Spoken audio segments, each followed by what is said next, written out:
स्वागत है दोस्तों आप सभी का सौरभ स्टडी पॉइंट में। तो आइए दोस्तों, आज हम जो बाल विकास एवं शिक्षा शास्त्र के जो महत्वपूर्ण प्रश्न लेकर के आए हुए हैं आप लोगों को कराने जा रहे हैं। तो आइए देखते हैं, शुरू करते हैं। हमारा पहला प्रश्न क्या है? तो दोस्तों शुरू करने से पहले हम आप लोगों को बताना चाहेंगे कि अगर आप चैनल पर अभी तक नए हैं तो चैनल को सब्सक्राइब कर लीजिएगा, क्योंकि 20 अगस्त तक डेली हम आपको एक क्लास कराने वाले हैं जो प्रीवियस सेट होंगे दोस्तों, जो एग्जाम में पूछे गए प्रश्न हैं और जो बार बार रिपीट हो रहे हैं वही प्रश्न हम आप लोगों को कराने वाले हैं। तो आइए देखते हैं। हमारा पहला प्रश्न है कि यद्यपि विकास के क्षेत्रों का कुछ आयामों में परस्पर व्यापन होता है, तथापि निम्नलिखित में से विकास का कौन सा क्षेत्र विशिष्ट रूप से स्वयं एवं दूसरों के बारे में भावनाओं की प्रगति अनुक्रम का अध्ययन करता है? तो आइए बात करें कि भावनाओं की प्रगति अनुक्रम का अध्ययन कौन करता है। तो सही जवाब के बारे में अगर यहाँ पर बात करें तो हमारे 4 ऑप्शन दिए गए हैं: नैतिक विकास, भाषा विकास, शारीरिक विकास और संवेगात्मक विकास। तो बात करें कि राइट ऑप्शन के बारे में, तो चौथा ऑप्शन हमारा करेक्ट हो जाएगा, संवेगात्मक विकास। कौन सा हो जाएगा दोस्तों? संवेगात्मक विकास जो है हमारा राइट हो जाएगा। संवेगात्मक विकास में यह सीखना शामिल है कि भावनाएं क्या हैं। क्या दोस्तों? कि भावनाएं क्या हैं, भावनाएं क्या हैं, यह समझना कि वे कैसे और क्यों उत्पन्न होती हैं, अपनी और दूसरों की भावनाओं को पहचानना और उन भावनाओं को प्रबंधित करने के लिए प्रभावी तरीके से विकसित करना आदि। तो ये सब हमारा किसके अंतर्गत आ जाएगा दोस्तों? संवेगात्मक विकास के अंतर्गत आ जाता है। आइए इसी की तरह दोस्तों बढ़ते हैं हम अगले प्रश्न पर कि अगला प्रश्न हमारा क्या रहने वाला है। तो बात कर लेते हैं कि विकास का कौन सा सिद्धांत यह निर्दिष्ट करता है कि समग्र निर्माण हेतु कुछ विशिष्ट प्रतिक्रियाएं विकास की बाद की प्रक्रिया से समन्वित होती हैं। तो आइए बात करते हैं कि इसके राइट ऑप्शन के बारे में, कि इसका सही जवाब क्या हो जाएगा। तो इसके जो ऑप्शन दिए गए दोस्तों हमको क्या देखने को मिलते हैं? 4 ऑप्शन हैं: निरंतर का सिद्धांत, एकीकरण का सिद्धांत, शीर्षगामी सिद्धांत, अधोगामी सिद्धांत। तो इसमें से राइट ऑप्शन जो हमारा हो जाएगा क्या हो जाएगा? एकीकरण का सिद्धांत जो होगा हमारा करेक्ट हो जाएगा। तो दूसरा ऑप्शन हमारा राइट हो जाएगा। एकीकरण के सिद्धांत का अर्थ है कि एक बच्चा विकास के मार्ग के साथ साथ विभिन्न भागों को एकीकृत या संयोजित करना शुरू करता है। तो ये हमारा एकीकरण का क्या हो जाएगा दोस्तों? अर्थ हो जाएगा।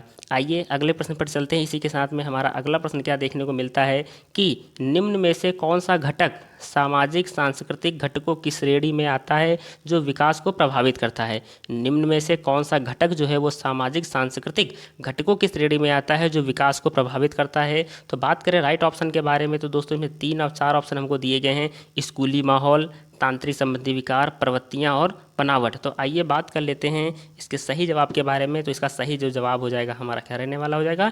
स्कूली माहौल जो हमारा ऑप्शन होगा वो करेक्ट हो जाएगा। तो पहला ऑप्शन जो होगा वो हमारा क्या दोस्तों रहने वाला है? राइट रहने वाला है। तो आइए यहाँ पर हम बात कर लेते हैं, स्कूली माहौल जो है वो सामाजिक सांस्कृतिक कारक विकास का सामाजिक संदर्भ प्रदान करके प्रभावित करते हैं। तो इस तरह से जो पहला ऑप्शन होगा हमारा राइट हो जाएगा। आइए अगले प्रश्न पर चलते हैं। अगला प्रश्न है यहाँ पर कि जीन पियाजे के संज्ञानात्मक विकास के सिद्धांत के अनुसार एक अध्यापिका 7 से 11 वर्ष की अवस्था वाले बच्चे विद्यार्थियों को स्वतंत्र रूप से कार्य करने के लिए ऐसा कार्य देती हैं जिसमें की आवश्यकता है। तो दोस्तों जिसमें किसकी आवश्यकता है? तो आइए देखते हैं कि चारों ऑप्शन में से किसकी आवश्यकता पड़ने वाली है इसमें। तो राइट ऑप्शन के बारे में बात करें तो दोस्तों पहला ऑप्शन है परिकल्पनात्मक निगमनात्मक तार्किकता, दूसरा है प्रतिवर्ती चिंतन, तीसरा है निष्क्रिय अनुसरण, चौथा है वस्तु स्थायित्व। तो दोस्तों इसमें कौन सा ऑप्शन राइट होगा आप लोग कमेंट बॉक्स में कमेंट करके भी बता सकते हैं। तो बात करें इसके अगर राइट ऑप्शन की दोस्तों, सेकंड ऑप्शन करेक्ट हो जाएगा, प्रतिवर्ती चिंतन, जिसको हम लोग पलटवां भी बोलते हैं दोस्तों। क्या हो जाएगा? प्रतिवर्ती चिंतन जो ऑप्शन होगा हमारा क्या हो जाएगा? राइट हो जाएगा। आइए आगे बढ़ते हैं दोस्तों अगले क्वेश्चन पे। अगला क्वेश्चन हमारा क्या दिया गया है? तो क्वेश्चन के बारे में बात कर लेते हैं कि जीन पियाजे के संज्ञानात्मक विकास के सिद्धांत के अनुसार किस अवस्था में अधिकांश बच्चे अमूर्त समस्याओं को तार्किक ढंग से हल करने में सक्षम हो जाते हैं? तो क्वेश्चन को हमको बहुत आसानी से पढ़ना है कि क्वेश्चन में क्या पूछा जा रहा है दोस्तों। तो यहाँ पे पूछा जा रहा है कि जो जीन पियाजे के जो संज्ञानात्मक विकास के सिद्धांत के अनुसार दोस्तों किस अवस्था में अधिकांश बच्चे अमूर्त समस्याओं को तार्किक ढंग से हल करने में सक्षम हो जाते हैं? तो बात करें सही जवाब के बारे में, तो इसका जो दोस्तों राइट ऑप्शन क्या हो जाएगा? तो 4 ऑप्शन दिए गए हैं: संवेदीगामक अवस्था, पूर्व सक्रियात्मक अवस्था, मूर्त सक्रियात्मक, औपचारिक सक्रियात्मक अवस्था। तो चारों ऑप्शन में से हमारा राइट ऑप्शन हो जाएगा चौथा ऑप्शन, औपचारिक सक्रियात्मक अवस्था जो ऑप्शन होगा हमारा करेक्ट हो जाएगा। तो इस तरह से जो चौथा ऑप्शन होगा हमारा सही रहने वाला है। आइए बढ़ते चलते हैं दोस्तों अगले प्रश्न पर कि अगला प्रश्न क्या दिया गया है कि नूरी इस तर्क इस तर्क हमारे समाज के प्रति कुछ दायित्व है और उस दायित्व के लिए हमें नियमों का पालन करना चाहिए दोस्तों, के आधार पर अपनी क्रियाओं का निर्णय लेती है। लॉरेंस कोहल वर्ग के अनुसार नूरी इस समय नैतिक तार्किकता की किस अवस्था में है? तो आइए बात करते हैं किस अवस्था में है।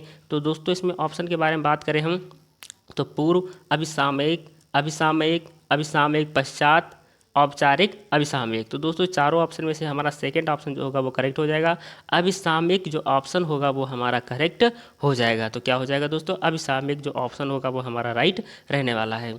आइए अगले प्रश्न पर बढ़ चलते हैं कि अगला प्रश्न हमारा क्या देखने को मिलता है।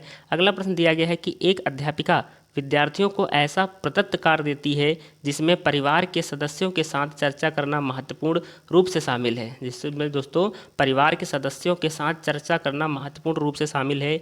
लेव वात्सुकी के सिद्धांत के अनुसार उस अध्यापिका का मत है कि बच्चों के संज्ञानात्मक विकास में की महत्वपूर्ण भूमिका है। तो दोस्तों किसकी महत्वपूर्ण भूमिका है? तो आइए बात करें राइट ऑप्शन के बारे में। तो इसका जो करेक्ट ऑप्शन हो जाएगा हमारा क्या हो जाएगा दोस्तों? तो सामाजिक अंतःक्रिया की। किसकी दोस्तों?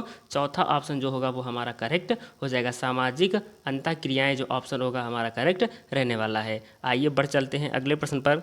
अगला प्रश्न हमारा दिया गया है यहाँ पर कि लेव वाइगोत्स्की के विचार से सहमति रखने वाले अध्यापिका को निम्न में से क्या करना चाहिए? तो दोस्तों इनके विचारों से जो सहमति रखने वाली जो अध्यापिका है निम्न में से क्या करना चाहिए? तो बात करें सही जवाब के बारे में, इसका राइट ऑप्शन क्या हो जाएगा? तो आइए देखते हैं इसके जो ऑप्शन दिए गए दोस्तों हमारे क्या दिए गए। तो पहला ऑप्शन दिया गया है किसी भी परिस्थिति में विद्यार्थियों को संकेत या इशारे देने से बचाना चाहिए। दूसरा ऑप्शन है किसी समस्या पर काम करते हुए अपने विचारों के मौखिकीकरण करने पर विद्यार्थियों को हतोत्साहित करना चाहिए। अगला ऑप्शन हमारा क्या है कि विद्यार्थियों के बीच चर्चा और वैचारिक बहस का बढ़ावा देना चाहिए। अधिगम को विद्यार्थियों के सामाजिक सांस्कृतिक परिवेश से अलग देखना चाहिए। तो दोस्तों इन चारों ऑप्शन में से हमारा राइट ऑप्शन कौन सा हो जाएगा? थर्ड ऑप्शन करेक्ट हो जाएगा। विद्यार्थियों के बीच चर्चा और वैचारिक बहस को बढ़ावा देना चाहिए।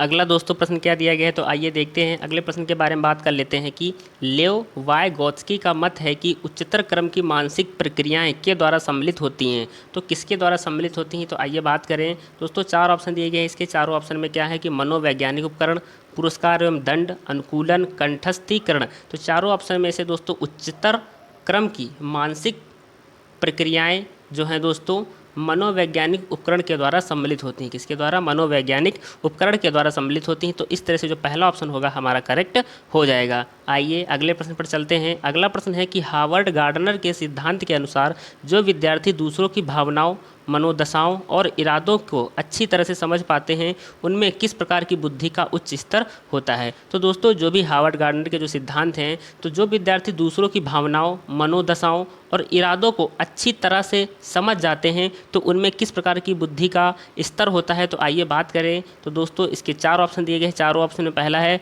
अंतर्वैयक्तिक, स्थानिक, संगीतात्मक, अंतरावैयक्तिक। तो दोस्तों इसका जो पहला ऑप्शन होगा अंतर्वैयक्तिक का जो ऑप्शन होगा वो हमारा इसकी तरह की बुद्धि होती है दोस्तों, स्तर होता है, ये स्तर होता है। आइए अगले प्रश्न पर चलते हैं कि अगला प्रश्न हमारा क्या दिया गया है। तो बात कर लेते हैं अगले प्रश्न के बारे में हम यहाँ पर कि लेव वाइगोत्स्की के विचारों के अनुसार निम्न में से कौन सा कथन भाषा और संज्ञान के बीच के संबंध का सही रूप से दर्शाता है? तो भाषा और संज्ञान के बीच के संबंध को सही रूप से कौन दर्शाता है दोस्तों? तो आइए बात कर लेते हैं हमारे जो ऑप्शन दिए गए हैं। तो पहला ऑप्शन दिया गया कि भाषा के विचारों के स्वनियमन में कोई भूमिका नहीं है। दूसरा ऑप्शन है बच्चों की स्वनिर्देशित बातें उनकी आत्म केंद्रितता को दर्शाती है। अगर अगले प्रश्न के बारे में बात करें दोस्तों, अगला जो हमारा ऑप्शन है, अगला ऑप्शन है कि बच्चों को निजी वाक उनकी मौखिक सोच के आंतरिक स्तर को दर्शाती है। विचारों का मौखिकीकरण बच्चों की समस्या समाधान कौशलों में बाधक बनाता है। तो दोस्तों इसका जो राइट ऑप्शन हो जाएगा हमारा तीसरा ऑप्शन हो जाएगा कि बच्चों को निजी वाक उनकी मौखिक सोच के आंतरिक स्तर को दर्शाती है। तो वाइगोत्स्की के अनुसार बच्चे आत्मनिर्देशन के लिए निजी भाषण का उपयोग करते हैं दोस्तों। तो इस तरह से इसका जो थर्ड ऑप्शन होगा हमारा क्या हो जाएगा? करेक्ट रहने वाला है। आइए बढ़ चलते हैं हम अगले प्रश्न पर कि अगला प्रश्न हमारा क्या दिया गया है। तो अगले प्रश्न के बारे में हम बात करें यहाँ पर कि लड़के हमेशा विज्ञान में अच्छे होते हैं और लड़कियाँ गायन में, यह कथन क्या दर्शाता है? तो दोस्तों लड़के हमेशा विज्ञान में अच्छे होते हैं और लड़कियां गायन में, तो यह जो कथन है क्या दर्शा रहा है? तो बात करें सही जवाब के बारे में तो इसके चार ऑप्शन दिए गए हैं दोस्तों। चारों ऑप्शन में से पहला है जेंडर समता, दूसरा है जेंडर अनुरूपता, तीसरा है जेंडर अस्मिता, चौथा है दोस्तों जेंडर रूढ़वादिता। तो इसका जो सही जवाब हो जाएगा हमारा क्या हो जाएगा, चौथा ऑप्शन हमारा करेक्ट हो जाएगा। जेंडर रूढ़वादिता दोस्तों हमारा जो है ऑप्शन राइट रहने वाला है। आइए बढ़ चलते हैं अगले प्रश्न पर कि अगला प्रश्न हमको क्या देखने को मिल रहा है कि एक कक्षा में विद्यार्थियों के सामाजिक सांस्कृतिक संदर्भों के परिप्रेक्ष्य में विविधता। एक कक्षा में विद्यार्थियों के सामाजिक सांस्कृतिक संदर्भों की परिप्रेक्ष्य में विविधता जो है, इस तरह से इसके आगे क्या फिल किया जाएगा हमको बताना है। तो आइए देखते हैं इसके ऑप्शन के बारे में बात कर लेते हैं कि विविधता को विद्यार्थियों को उनके संदर्भों के आधार पर समूहों में बांटकर बहिर्वेशन करने के लिए इस्तेमाल करना चाहिए। दूसरा ऑप्शन है दोस्तों क्या हो जाएगा, को अनदेखा करना चाहिए और मानकीकृत पाठचर्या का क्रियान्वयन करना चाहिए। तीसरा ऑप्शन के बारे में बात करें हम यहाँ पर कि को एक गुण के रूप में लेना चाहिए और अवधारणाओं के शिक्षण में इस्तेमाल किया जाना चाहिए।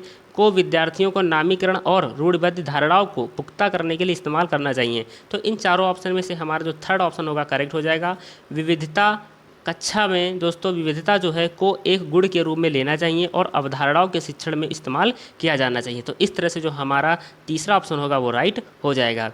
आइए इसी के साथ में हम बढ़ते हैं अगले प्रश्न पर। अगला प्रश्न हमारा क्या दिया गया है कि विद्यार्थियों में समालोचनात्मक चिंतन को समुन्नता करने के लिए अध्यापक को जिनमें शामिल है प्रस्तुत करने चाहिए। तो दोस्तों दोनों ऑप्शन में से क्या फिल किया जाएगा, तो आइए देखते हैं हमारे जो ऑप्शन दिए गए हैं दोस्तों कौन कौन से दिए गए हैं कि खुले अंत वाले प्रश्न अपसारी चिंतन, बंद अंत वाले अभिसारी चिंतन, वास्तविक जीवन संदर्भ की चुनौतियां अभिसारी चिंतन, और चौथा है संदर्भ रहित परिदृश्य घोषणात्मक ज्ञान का अनुप्रयोग। तो इन चारों में से कौन सा हमारा राइट हो जाएगा, तो पहला करेक्ट हो जाएगा खुले अंत वाले प्रश्न अपसारी चिंतन, जो ऑप्शन होगा वो हमारा राइट हो जाएगा। तो पहला ऑप्शन जो होगा वो करेक्ट रहने वाला है। आइए बढ़ चलते हैं अगले प्रश्न पर। अगला प्रश्न देखने को क्या मिलता है दोस्तों कि रचनात्मक आकलन किस प्रकार किया जाना चाहिए। रचनात्मक आकलन जो है वो निम्नलिखित में से किस प्रकार किया जाना चाहिए। तो पहला ऑप्शन है मानकीकृत परीक्षणों के समूह का उपयोग करके, एक विशेष शिक्षक द्वारा, ना कि एक सामान्य शिक्षक द्वारा। अगला दोस्तों है कि नियमित रूप से विद्यार्थियों के सहयोग के साथ, केवल सत्र की शुरुआत और अंत में ही करना चाहिए। तो इसका दोस्तों राइट ऑप्शन क्या हो जाएगा, थर्ड ऑप्शन हो जाएगा कि दोस्तों जो हमारा रचनात्मक मूल्यांकन सीखने की लगातार एवं एक व्यवस्थित प्रक्रिया है। कैसी है दोस्तों, जो निर्माणात्मक या रचनात्मक जो मूल्यांकन सीखने की लगातार एवं एक व्यवस्थित प्रक्रिया है। बात करें दोस्तों इसके बारे में अगर हम नियमित रूप से विद्यार्थियों के सहयोग के साथ, तो इसका थर्ड ऑप्शन क्या हो जाएगा, राइट हो जाएगा। तो रचनात्मक आकलन किस प्रकार से किया जाना चाहिए, तो इसका जो करेक्ट ऑप्शन हमारा क्या हो जाएगा, थर्ड ऑप्शन जो होगा हमारा राइट हो जाएगा। आइए इसी के साथ में हम बढ़ते हैं अगले प्रश्न पर। अगला प्रश्न हमारा क्या दिया गया है, तो आइए बात कर लेते हैं अगले प्रश्न के बारे में कि समावेशी शिक्षा के अनुसार सभी विद्यार्थी अपनी सर्वोत्तम क्षमताओं को प्राप्त कर सके या सुनिश्चित करने के लिए किन सिद्धांतों का पालन करना चाहिए। जो समावेशी शिक्षा के अनुसार सभी विद्यार्थी होते हैं वो अपनी सर्वोत्तम क्षमताओं को प्राप्त कर सकें या सुनिश्चित करने के लिए किन सिद्धांतों का पालन करना चाहिए। तो आइए बात करें किन सिद्धांतों का। तो पहला है समता, दूसरा समानता, तीसरा पक्षपात, चौथा है पृथक्करण। तो इसका जो पहला ऑप्शन होगा हमारा क्या हो जाएगा, करेक्ट हो जाएगा दोस्तों, समता का पालन करना चाहिए। आइए अगले प्रश्न पर बढ़ते हैं दोस्तों कि अगला प्रश्न हमारा क्या रहने वाला है। तो बात कर लेते हैं अगले प्रश्न के बारे में यहाँ पर कि गति समन्वय वैकल्य प्रत्यक्ष रूप से किन कठिनाइयों से संबंधित है।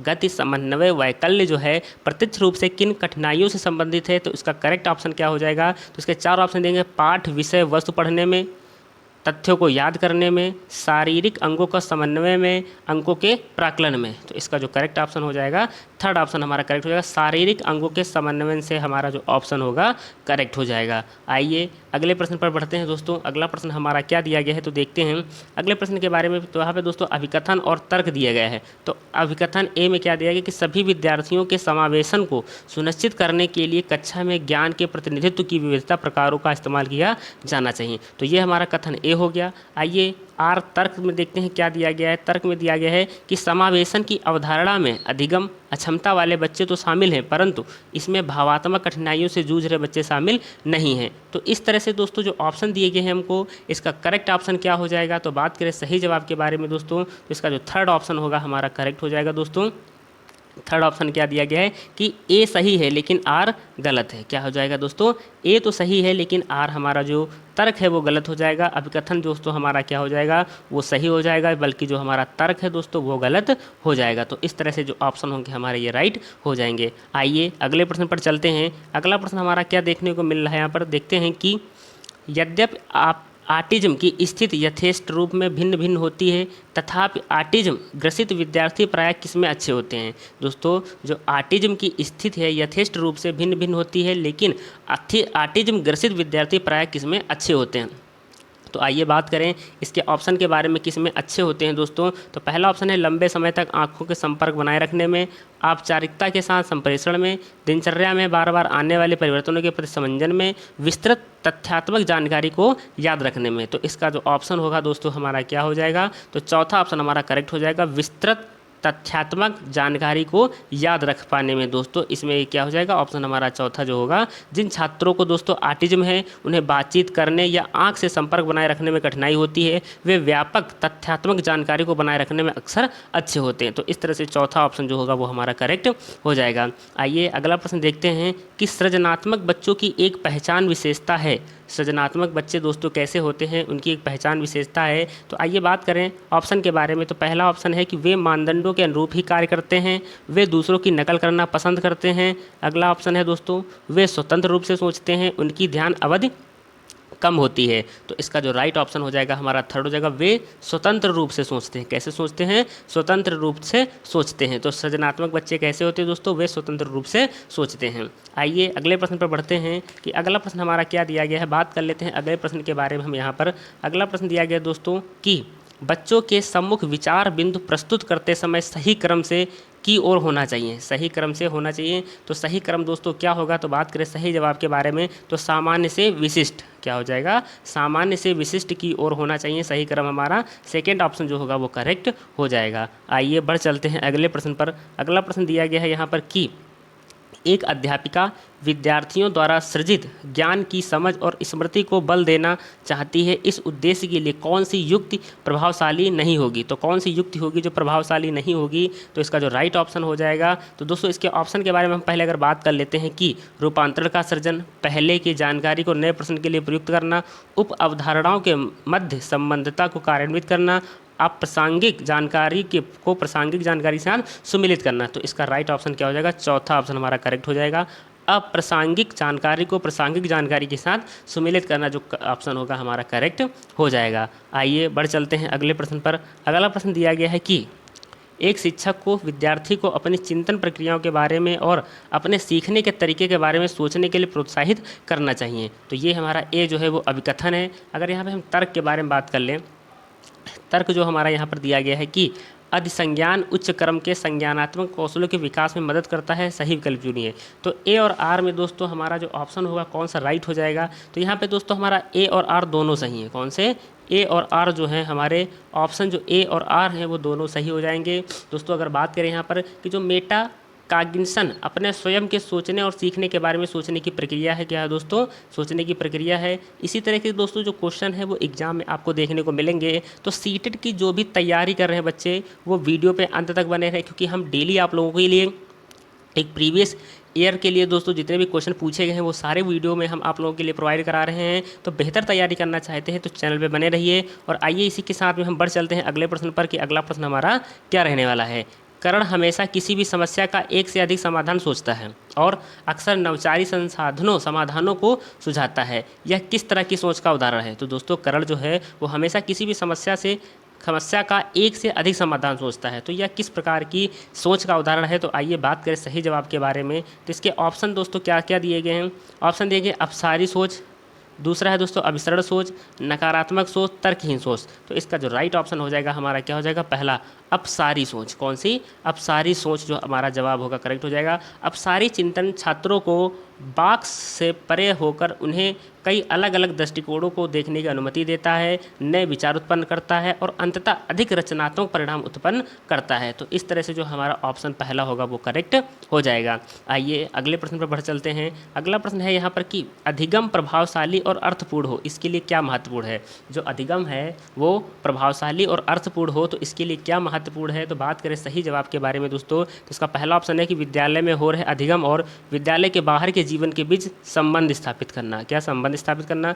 दूसरा ऑप्शन है कि विषय सामग्री को इस प्रकार से प्रस्तुत करना जिसमें विद्यार्थी उस ज्ञान को दैनिक जीवन में प्रयोग करने का प्रयास ना कर पाएँ। तीसरा ऑप्शन हमारा क्या है कि अवधारणाओं को इस तरीके से पढ़ना जिससे कि विभिन्न उप अवधारणाओं में संबंध स्थापित ना हो सके। चौथा है कि ज्ञान के दोहराव पर बल देना चाहिए और समझ के लिए उत्कंठ को कम से कम करना चाहिए। तो आइए बात करें सही जवाब के बारे में, तो इसका जो राइट ऑप्शन दोस्तों हमारा क्या रहने वाला है, तो पहला ऑप्शन हमारा करेक्ट हो जाएगा। अधिगम प्रभावशाली और अर्थपूर्ण हो इसके लिए विद्यालय में हो रहे अधिगम और विद्यालय के बाहर के जीवन के बीच संबंध स्थापित करना। तो पहला ऑप्शन जो होगा वो हमारा क्या हो जाएगा, करेक्ट हो जाएगा।